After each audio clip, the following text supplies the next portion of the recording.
सुंदरता के गुरूर में चूर शहजादी बानो अपने माँ बाप की इकलौती संतान थी।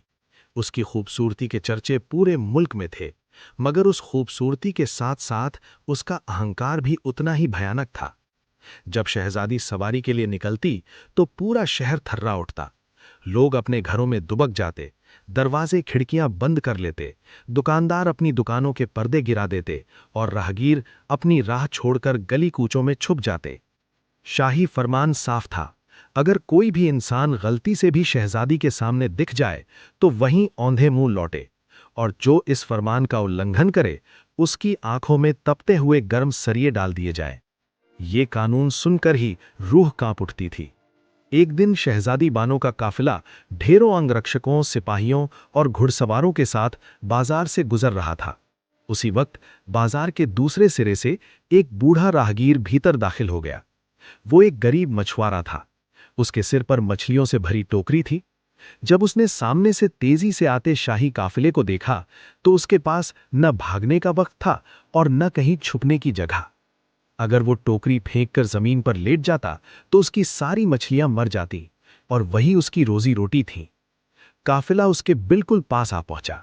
सिपाहियों ने उसे पकड़ लिया। घमंड में चूर शहजादी बानो ने उसकी ओर देखा और बेरुखी से आदेश दिया, इस दुस्साहसी को कैद कर लो और शाही फरमान के अनुसार 2 दिन बाद इसकी मलिन आंखों में तपता हुआ सरिया डाला जाए। यह सुनते ही बूढ़ा मछुआरा थर थर कांप उठा। हाथ जोड़कर बोला, ऐ शहजादी, ऐ मलिका, मेरी उम्र का लिहाज कर लीजिए। मैं गरीब मछुआरा हूं, मुझ पर रहम कीजिए। मगर शहजादी के दिल पर इन शब्दों का कोई असर न हुआ। उसने ठंडे स्वर में कहा, इस कमबख्त की आंखें फोड़ दो, और काफिले के साथ आगे बढ़ गई। बूढ़ा मछुआरा वहीं कांपता रह गया। डर के मारे उसके हाथ पैर कांप रहे थे। मछलियां जमीन पर बिखर गईं। वो रोती आंखों से मछलियां उठाने लगा तो सिपाहियों ने उसे डांटा, क्या कर रहा है बदतमीज बूढ़े, रास्ता गंदा कर दिया तूने। उसी पल वहां एक नवयुवक आया। उसने चुपचाप सारी मछलियां उठाकर बूढ़े की टोकरी में रख दी। सिपाही उस पर झल्लाए, चले यहां से, अपना रास्ता नाप। नवयुवक कुछ नहीं बोला, लेकिन उसके दिल में शहजादी के गुरूर को तोड़ने का बीज पड़ चुका था। उसने महल की टोह ली। हर तरफ कड़ा पहरा था। रात को तो शहजादी के पलंग के चारों ओर खास पहरेदार खड़े रहते थे। कई दिनों बाद एक रात शहजादी ने अकेले सोने की जिद की। यही मौका था।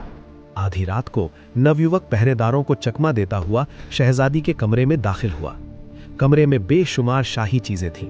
तभी उसकी नजर एक लाल पत्थर पर पड़ी, जिसकी चमक से पूरा कमरा रोशन था। वो वही मशहूर हीरा लाल था। नवयुवक ने हीरा उठाया और उसी रास्ते से गायब हो गया। नींद खुली तो कमरा अंधेरे में डूबा था। शहजादी घबरा गई। घंटी की जंजीर खींच दी। पूरा महल जाग उठा। बादशाह, मलिका, वजीर सब दौड़ पड़े।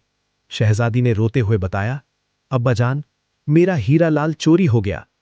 सुबह होते ही पूरे राज्य में ऐलान हो गया, जो भी शहजादी का हीरा लाल वापस लाएगा उसे मुंह मांगा इनाम दिया जाएगा।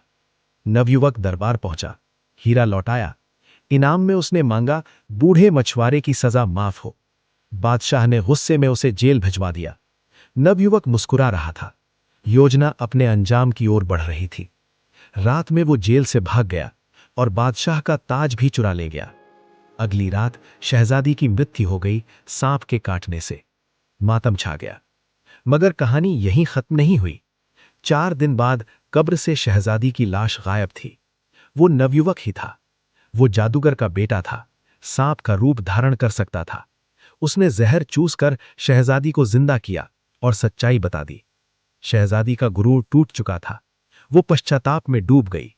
समय बदला, दिल बदले। अंततः बादशाह ने दोनों का निकाह करवा दिया। राज्य में अन्याय खत्म हुआ, प्रजा खुश हुई। निष्कर्ष, सच्ची ताकत राज, सौंदर्य या भय में नहीं, बल्कि विनम्रता, पश्चाताप और आत्म परिवर्तन में होती है।